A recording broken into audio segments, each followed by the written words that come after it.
Sympa. Là, c'est des belles, hein, Ouais. par rapport à la main. Hein. Le calibre est intéressant, quoi. On est ici à Talmont-Saint-Hilaire chez Lionel Barbero, donc à Talmont-Saint-Hilaire en Vendée, et on est devant un vieux spécimen de Satsuma. Les Satsuma sont des agrumes particuliers, ce sont des agrumes qui sont résistants au froid et qu'on peut cultiver en pleine terre et en extérieur sans protection dans beaucoup de départements français. Les Satsuma donc, sont des variétés de mandarines en fait, qui sont originaires des montagnes japonaises, ce qui explique leur résistance au froid. C'est une plante qui est attractive toute l'année, donc c'est une plante qui est persistante, donc qui garde son feuillage. La floraison intervient en mai-juin, c'est une très belle floraison blanche parfumée. Et puis ensuite, donc, on a les fruits qui se forment sur juillet-août, qui sont d'abord verts avant de devenir orange à l'automne.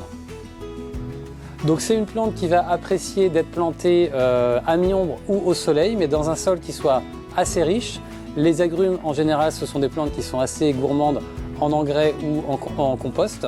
C'est une plante qui ne nécessite pas spécialement d'être taillée.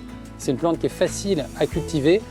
Et contrairement aux agrumes traditionnels, il y a vraiment très peu de ravageurs et de maladies sur ces plantes-là. Alors cette plante a environ entre 20 et 25 ans. Elle produit tous les ans, plus ou moins comme tous les arbres fruitiers. Il y a des années où il y a un peu moins de fruits.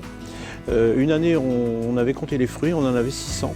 En termes de maturité du fruit, donc là cette année là on est à la mi-novembre. Oui. Est-ce que les fruits viennent tous les ans à peu près à la même date? Oui, ils viennent toujours vers la mi-novembre. D'accord. Oui. Ok.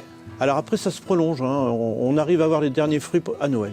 D'accord. Donc en fait on commence à manger les fruits tout début novembre et jusqu'au 24-25 décembre. C'est ça. D'ailleurs on voit il y a encore des fruits qui sont verts. Ah oui, là on a des fruits qui sont pas encore mûrs. Ouais. Donc en fait ça veut dire que la récolte elle peut être échelonnée un petit peu quand même. Tout à fait. D'accord. Comme la floraison. Hein. La floraison, moi j'aurais tendance à dire qu'elle est quand même en mai, mais bon, suivant les saisons, suivant les années. Il y a des années où si on a beaucoup de soleil, on a une température plus chaude en début de printemps. D'accord. Ça va fleurir un petit peu plus tôt. En termes de production de fruits, là, cette année, tu as été obligé d'attacher la plante tellement il y avait une production pour ne pas que les branches cassent. C'est ça.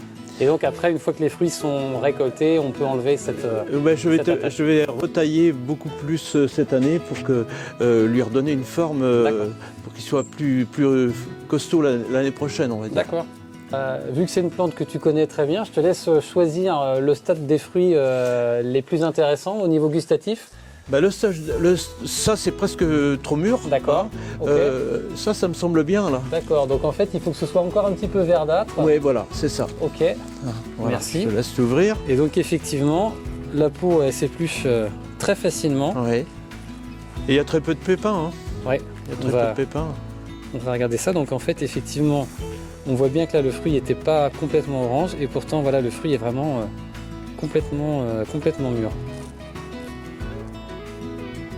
Aucun pépin, effectivement, et c'est très très goûteux et très juteux aussi. Juteux, hein. Juteux. Et ça fait rêver. Avoir des mandariniers en Vendée, on a l'impression de voyager beaucoup, quoi. C'est ça. On a l'impression d'être dans le sud de l'Espagne ici. C'est ça. Alors qu'en fait, on peut avoir ça. Il y a très longtemps qu'il y a quelques agrumes comme ça en Vendée, mais ça vient maintenant, ça va venir beaucoup plus vite. Mais jusqu'à présent, il y avait des collectionneurs ou des gens comme ça qui avaient des agrumes de pleine terre. Hein. Sinon, les agrumes d'orangerie, ça date des rois. Hein. Chaque château avait son orangerie, mais les agrumes de pleine terre, on va dire qu'il y a peut-être entre 50 et 80 ans, les premiers, quoi. Et du coup, je rebondis un petit peu. Donc ça, c'est un spécimen, tu disais, qui a environ 30 ans. Oui. Ça veut dire que cette plante-là, elle a subi des gels quand même importants. Oui. En 2012 notamment, là, vous avez eu quelle température?